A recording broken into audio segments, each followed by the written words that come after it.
बस fine fine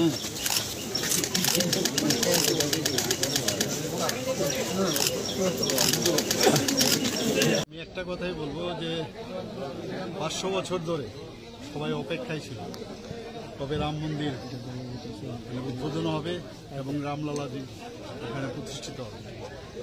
তো আগামী 22শে জানুয়ারি এটা প্রতিষ্ঠিত হতে যাচ্ছে এবং আমাদের শ্রদ্ধেয় মাননীয় প্রধানমন্ত্রী নরেন্দ্র মোদীজি হাত ধরে সেটা উদ্বোধন হবে এবং সেখানে রামলালাজি সেখানে প্রাণ প্রতিষ্ঠা হবে। এবং উনি আহ্বান রেখেছেন সারা ভারতবর্ষের সমস্ত লোক যেন 14 তারিখ থেকে 22 তারিখ পর্যন্ত সমস্ত মন্দির যাতে এটা পরিষ্কার পরিচ্ছন্নতার দিকে যায়।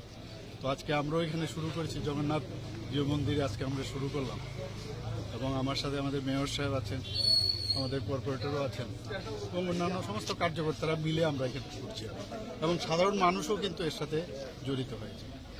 এটা আমাদের একটা মানে কি বলবো ভারতবাসীর কাছে এটা একটা আস্থা, বিশ্বাসের জায়গা। রাম মানে একটা বিশ্বাসের জায়গা। তো সেটা এতদিন বাদে প্রতিষ্ঠিত হতে যাচ্ছে।